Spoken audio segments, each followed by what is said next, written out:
Okay, we're going to move on, accelerate, future gets younger. Move on to the next presentation. It's my pleasure to introduce you to Mehreen Murtaza.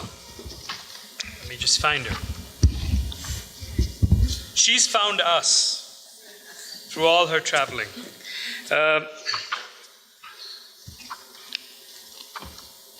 Mehreen Murtaza is not a native of Saudi Arabia. The information in your booklet is wrong. Mehreen Murtaza comes from the city of Lahore. She's our neighbor in Delhi. It's my great pleasure to introduce her. It's wonderful to have adjacent generations, adjacent nationalities that are often produced through conflict, but that can together sit at a table and imagine the future. If that is going to be the way the future is, it's not so bad. Mehreen Murtaza's work she's interested in technology and the mixture between the mechanical and the natural, as well as the encounter of social and religious aspects, Sufi culture, iconography of Islamic cultures, and science fiction. With her digital collages, she shows possible worlds, merging images impregnated in that culture.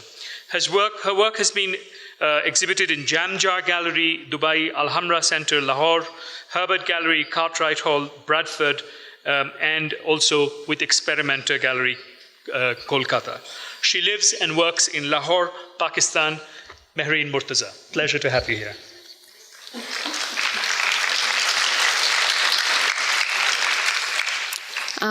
Thank you, Shuddha, for that wonderful introduction. First of all, I'll have to disappoint everyone. The presentation is not going to be about my time travel to Mexico, but it's going to be about the work itself. First of all, I just want to go over the format of the presentation. It's going to be kind of structured in such a way that you'll be seeing the work, and because there are so many varied references, I like to discuss and kind of introduce each reference as the work goes by. The kind of work that I do involves all kinds of mediums. There's sculptural aspects to it, there's installation-based work, there's sound, and mainly a lot of people know my work for two-dimensional collages that I've been working on over the computer.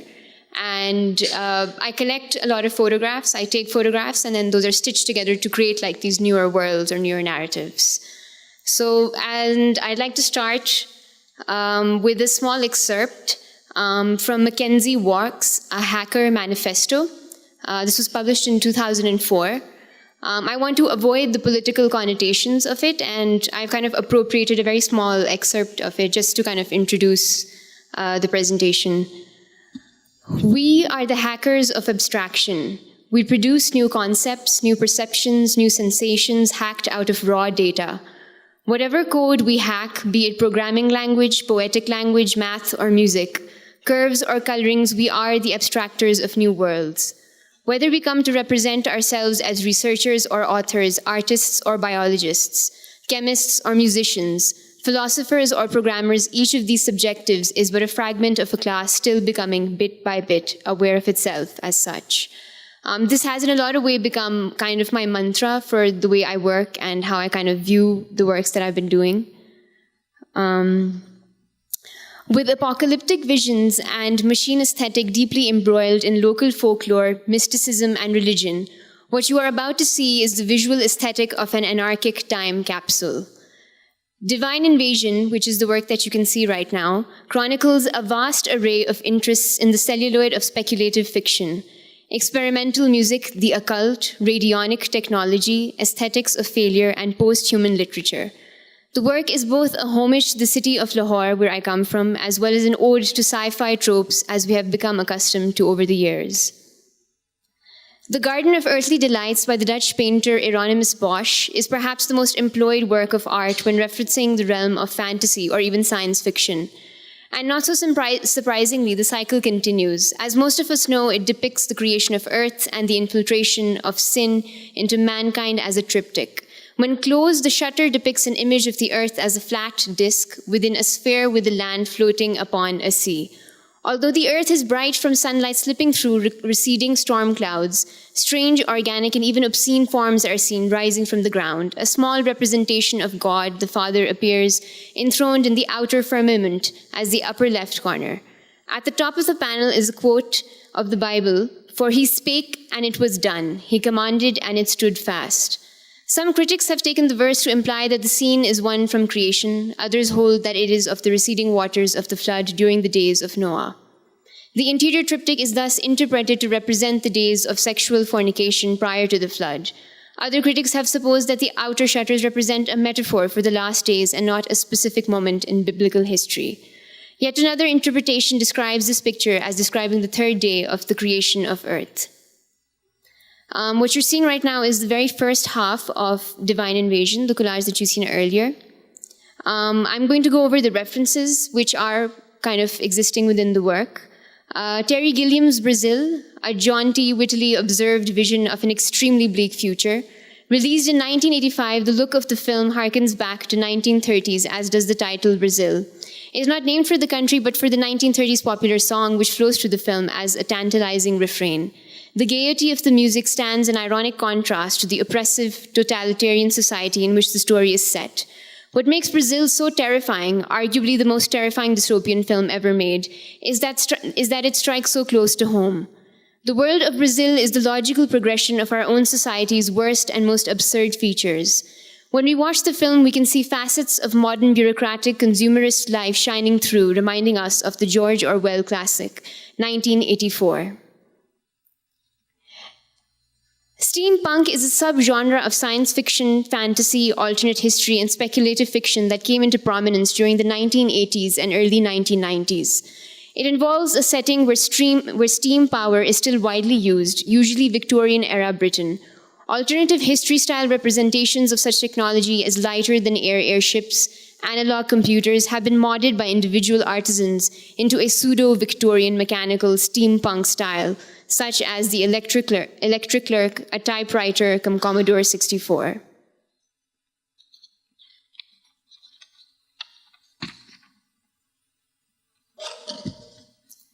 William Gibson, a prominent sci-fi writer, defined cyberpunk's antipathy towards utopian science fiction in his 1981 as a postmodernist prose to describe the often nihilistic underground side of an electronic society. The genre's vision of a troubled future is often called the antithesis of the generally utopian visions of the future popular in the 1940s and 50s. My vision is post-apocalyptic. I no longer believe in the fantasies of the 70s, such as wide spacesuits, planetary travel, and global peace. It is the post-9/11 era, a reality check where phallic towers are castrated and utopian dreams are doused by skepticism. Anxiety breeds nostalgia for pre-digital vintage machinery and appropriation of the absurdist vocabulary used in the Goon shows of the 60s, the Fluxus games of the 70s, the Monty Python wit of the 70s and 80s, a visual verbal humor with its roots in Dada and surrealism. Plotting his next move, Jo Fredriksson is holding a compass, reminding us of his role as the great architect of Metropolis from Fritz Lang's 1927 film. As the creator and only ruler of Metropolis, Fredriksson is likened to the Gnostic demigod who is creator and ruler of the material world. Another inference to the aspect of a subterranean city is derived from the mystery beneath the massive stone enshrined at the Dome of the Rock in Jerusalem, Israel. The answer to one of the world's most stubborn mysteries may lie hidden on the site of the destroyed Jewish temple. Under a historic Islamic shrine beneath a bedrock outcropping of utmost significance to the three major monotheistic religions, and in a secret chamber below, an underground cave. In Raiders of the Lost Ark, the intrepid Indiana Jones finds the Ark of the Covenant in a room called the Well of Souls. Though in the Hollywood version, the site was relocated from Jerusalem to the ancient Egyptian city of Tanis. The Well of Souls is perpetually located below a natural cave under the rock upon which Jewish tradition says Abraham prepared to sacrifice his son Isaac. Islamic tradition indicates Muhammad ascended to heaven from the same stone. No one knows with absolute certainty whether the Well of Souls or the Ark of the Covenant actually exists. Though knocking on the floor of the cave under the Muslim dome of rock, the shrine elicits a resounding hollow echo. No one has ever seen this alleged chamber. The Temple Mount itself is rife with a network of some 45 cisterns, chambers, tunnels, and caves.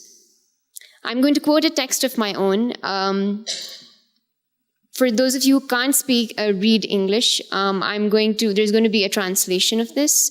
Following the direction on geodesic maps, smelling the magnetic waves in the air, walking long distances, days after days in the red grass of Nebrilia, staring at the sky, waiting for a sign, sleeping and walking again and again.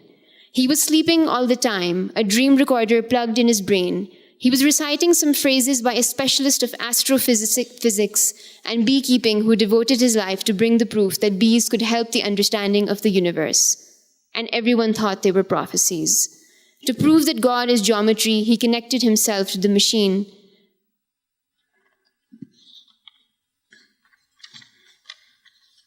and began to rebuild the world with combinations of parallelepipeds, polyhedrons, spheres, cones, cylinders. Here is the first cube. In reference to this piece and this quotation that I've made from my text, I would like to quote William Chittick in his reading of Ibn Arabi.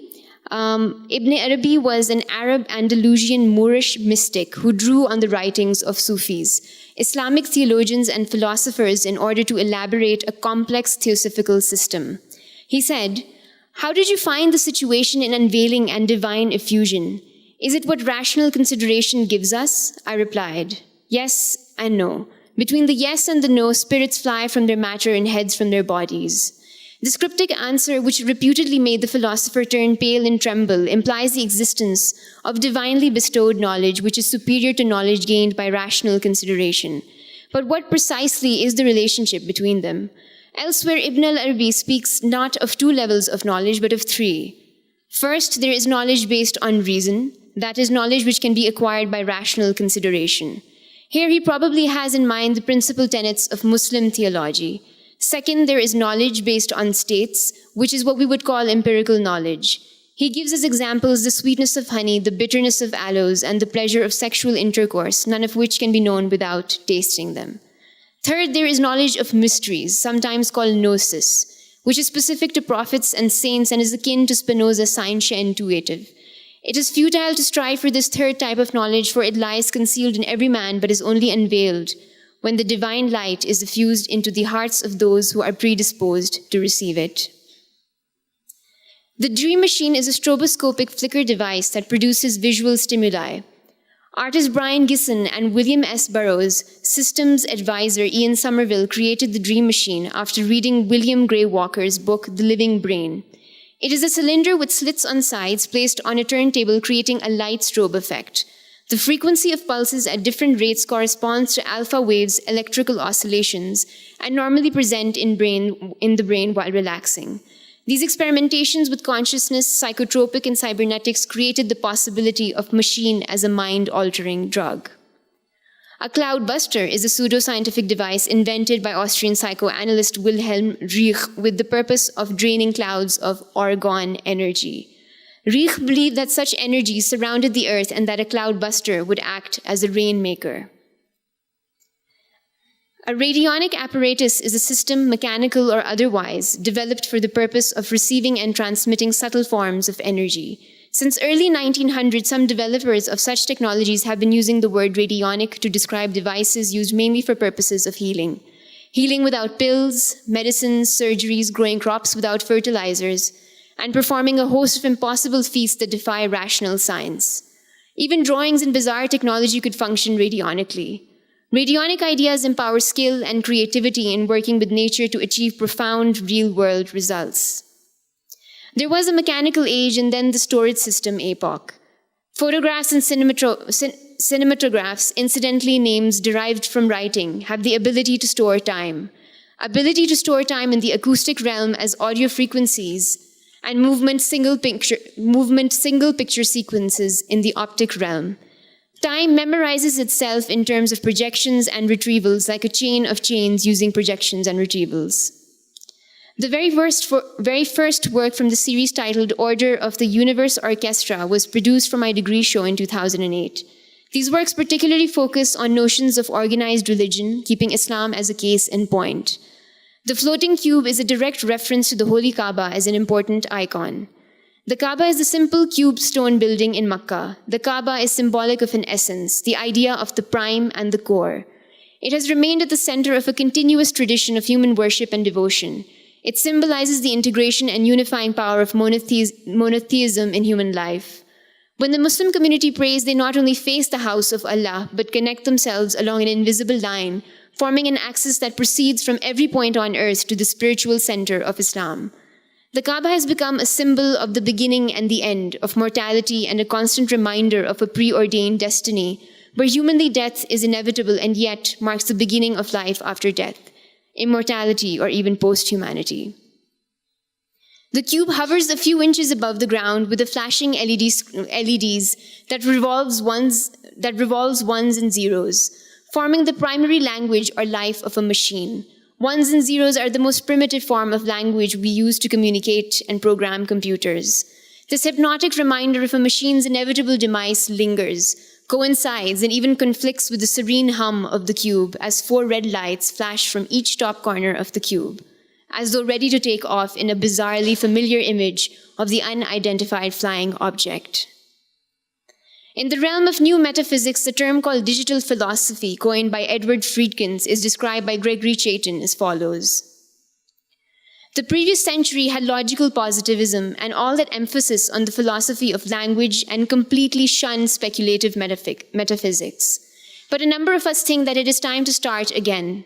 There is an emerging digital philosophy and digital physics, a new metaphysics associated with names like Edward Friedkin and Stephen Wolfram, and a handful of like-minded individuals. As far as I know, the term digital philosophy and digital physics were actually invented by Friedkins, and he has a large website with his papers and a draft of book about this, in case you're interested. Digital philosophy is actually a neo-Pythagorean vision of the world. It's just a new version of that. According to Pythagoras, all is number, and by number he means the positive integers 1, 2, 3, and so on. And God is a mathematician. Digital philosophy updates this as follows. Now, everything is made out of 0 or 1 bits. Everything is digital software, and God is the computer programmer, not a mathematician. It will be interesting to see how well this vision of the world succeeds and just how much of our experience and theorizing can be included or shoehorned within this new viewpoint. There is a palpable sense of perplexity that accompanies the Holy Kaaba and its mysterious powers as the epicenter of spirituality. It is this particular metaphysical quality that drew me to work with the Holy Kaaba as a cube that eventually strips itself from its original interpretation into that of an ubiquitous entity that takes a life of its own. Bizarre technology that can function radionically and heal. So this was the third part of the series without the rotating binary digits, and this particular piece involved a sound, which I'm going to play for you to give an idea.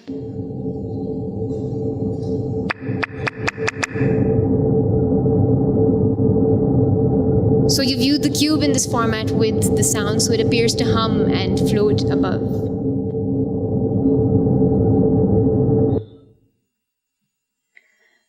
Part 2 of this piece is even more, it is a narrative of the impeccable cube that creates the existence of being in a sci-fi world where machinated apparatus creates the first geometric form. Being one of the Platonic solids, it insists on a reversal of functions where science, hardline symmetry, and mathematical exactitude indicates the birth of consciousness. Consider it a Gnostic technological revelation even. The cube controls, reigns supreme, and eventually dissipates in a fiery red explosion. Part 2 of this piece is even more perplexing. A trumpet pierces through the intersection of 2 adjacent walls. The allusion is to the horn of the archangel Jibrail or Israfil in Islam, who is waiting to blow it at God's behest to initiate the day of judgment and wipe out all life. Out of the trumpet bellows the shrill male voice of a preacher, foretelling the impending doom, reaching a menacing crescendo like a jingoistic incantation, or less sinisterly like the breathless outpourings of a stockbroker. But even before the viewer has properly registered the din, he is struck by the brutal energy with which the horn has penetrated the wall. Suddenly the trumpet starts looking like shrapnel, an earthly weapon of mass destruction rather than an instrument of divine retribution.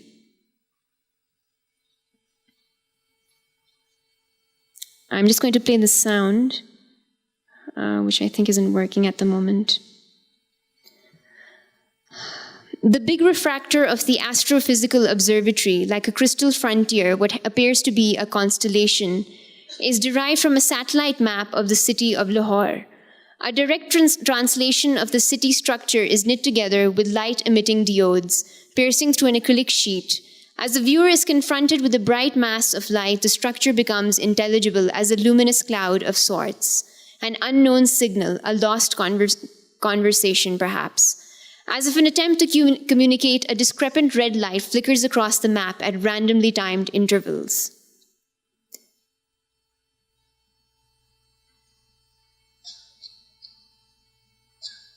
The chronometric plates is a triptych consisting of 3 panels, each circumscribed by the divisions of linear time as past, present, and future. The reference is to the cybernetic feedback loop. It is the mythological reference of self-reflexivity, the phoenix, and the eternal return. As described by Friedrich Kittler in his book Gramophone Film Typewriter, the Ouroboros as an archetype in reference to states of knowledge, changed from a kingdom of sense in 1800 based on understanding and meaning to a kingdom of pattern in 1900s based on images and algorithms. He defines the discourse network as the network of technologies and institutions that allow a given culture to select, store, process relevant data. Norbert Weiner's cybernetic feedback loop is also a kind of systemic Ouroboros that seeks to document the intrinsic and divine mathematical plan in living systems.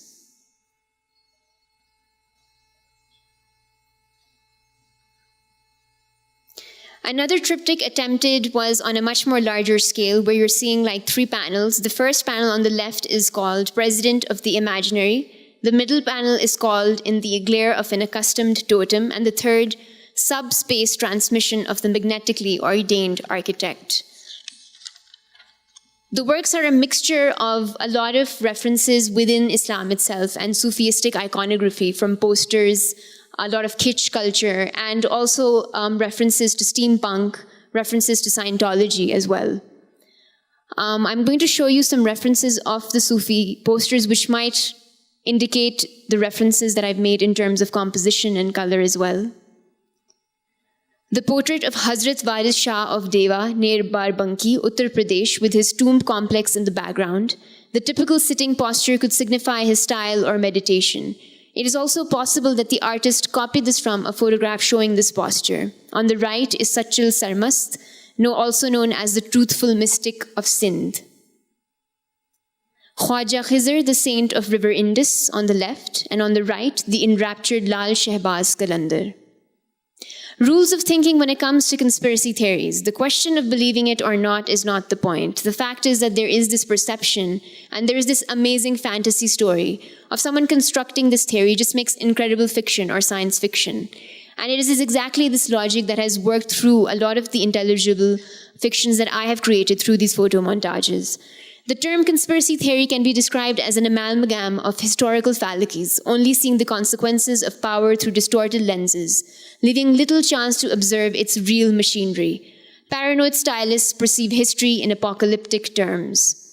Towards your left, you're seeing the king of Solomon, the king of Israel, or Suleiman in Turkish, builder of first temple in Jerusalem, portrayed as great in wisdom, wealth, and power, but ultimately as a king whose sin, including idolatry, turning away from God, led his kingdom to break into 2. The seal of Solomon, or ring of Andalib, magic ring that gave power over demons, jinns, the ability to speak with animals. The magical symbol on it, the hermetic seal of Solomon, visually depicts the concept of as above, so below, while representing opposite energies mirroring each other to achieve the perfect balance. And on your right is a copy of the Protocols of the Elders of Zion, an anti-Semitic text purporting to describe a Jewish plan to achieve global domination. And for those of you who are familiar with Scientology, this is a reference to L. Ron Hubbard, who was the founder of Scientology. He was actually a science fiction writer who kind of cashed on his science fiction to create a religion. And based on the same idea of using machine as an apparatus to kind of quantify ideas of faith and belief, this is a work which is titled Deo Ex Machina, which is New Latin for a god from a machine. So what you're seeing is that in the first stage, the viewer steps onto the steel stepper. In the second stage, the individual's weight is calculated using an analog scale. And then in the third stage, once the needle reaches to a halt, the viewer is to press a red button. And what happens then is that the red button initiates a statement that is displayed on the LED scroll. So it is actually an Arabic translation into Urdu. What you're seeing right now, it says Bismillahir Rahman, in the name of Allah, is displayed continuously on the LED until someone presses the red button after gauging their weight on the scale. Bismillahir Rahman is the expected prayer to be spoken by Muslims before initiating any activity as an act of remembrance of God. And finally, in stage 5, a statement will appear which is basically an Urdu translation of an excerpt from the Quran. It is scrolled across the LED, and therefore each person has a unique statement based on their weight. The words symbolize a weighing. Well, I'll show you this first so that you can get a better idea.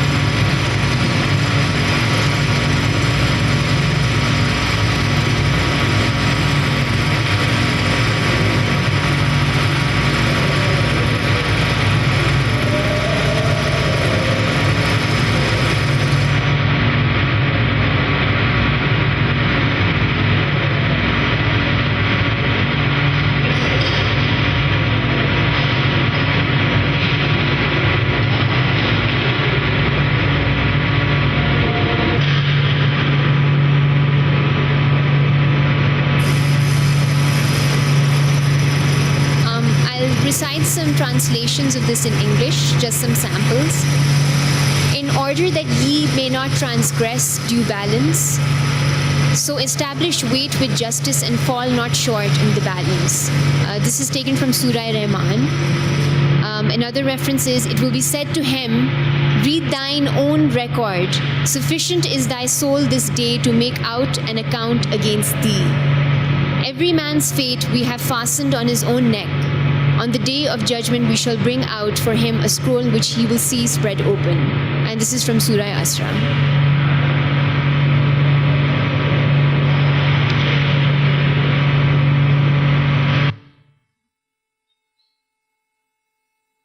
The second part in this series is also Deo Ex Machina, but it is called Part 2. This is based on a research paper outlining a way of understanding the social theory of social faith, which was claimed by Thomas A. Bauer. According to him, the systems of information and theory create a model of knowledge that explains the communicability of faith. He says all communication creates relations and all relations create communication. The impetus for a belief system is dependent on relating to others as a community. This social theory of faith purports that all what we think is true becomes true by the power of relativity. In a wearisome play of lexicon, the plotter spews out rolls of paper inscribed with a text borrowed from Bauer's social theory of faith. Relation generates truth, and truth generates relations, as a multitude of anagrams, reminiscences, and stories.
was just to give you an idea.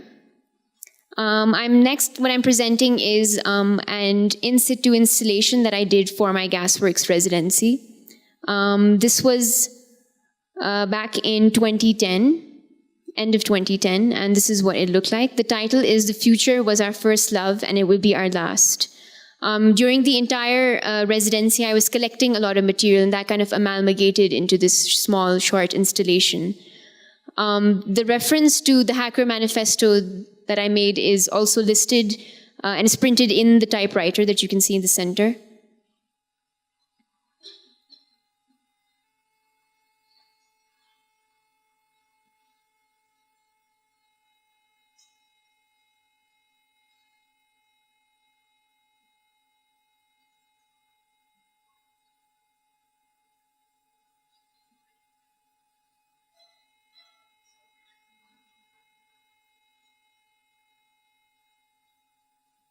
The fortune teller is actually a small toy, which is used to kind of predict the future. It's put into water, and then when you place it on your hand, it kind of distorts its shape. And a reading into that is said to kind of give an idea of the future. These are like small capsules with small screws, which are used in tiny clocks. So they're all stored in these.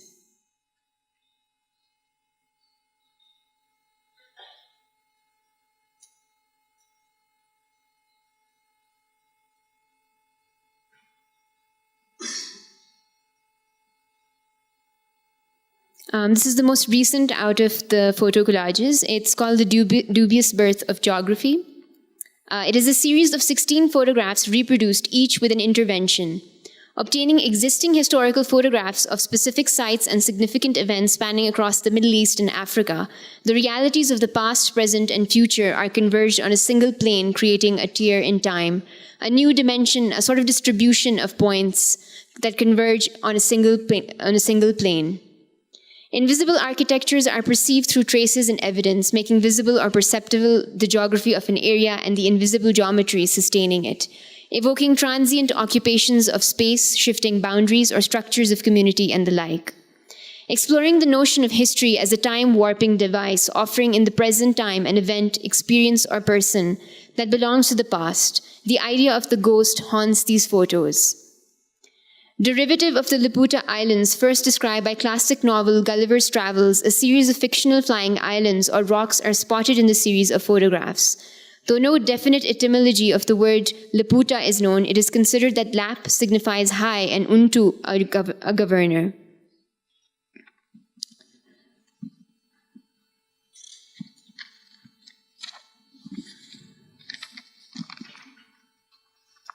This work focuses upon subjects as conspiracy theories, religious cult, geographical phenomena, and unambiguous allusions to the miraculous.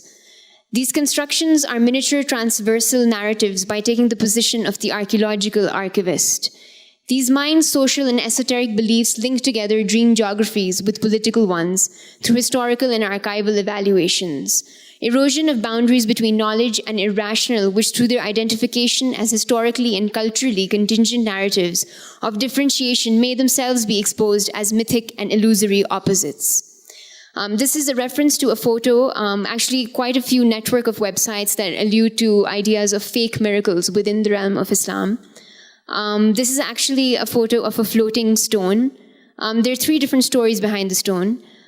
First of all, the first story is that when the Holy Prophet reached Masjid al-Aqsa, where the Dome of Rock is now presiding, in the night in Jerusalem from Masjid al-Haram, which is in Makkah, the big stone also went up in the air besides the Burak, which was the horse which he flew on.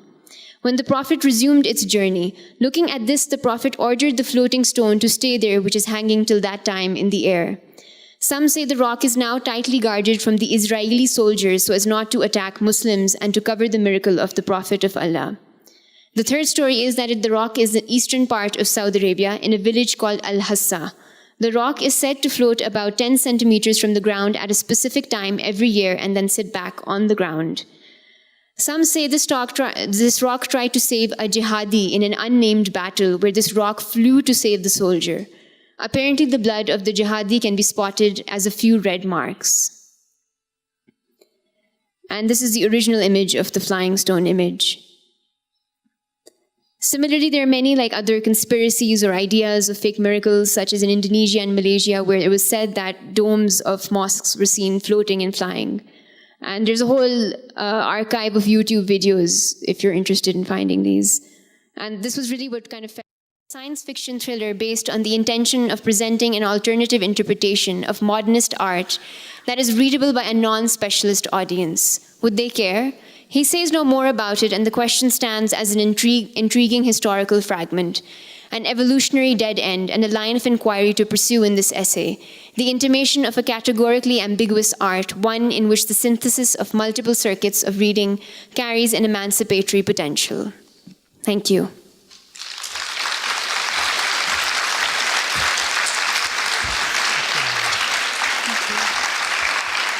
Thank you, Mehreen. The artist is philosopher, the artist is strategist, the artist is therapist, the artist is visionary, the artist is producer of fantasies that will infect us. If that is the future, then we are going in the right direction. It's my task now to announce that we will have a short break, a 10-minute break, so that we can prepare for the next session, which will be with Professor Ashish Nandi. I'd really like to thank all the artists who have presented this morning and have given us so many visions to think with. Thank you very much.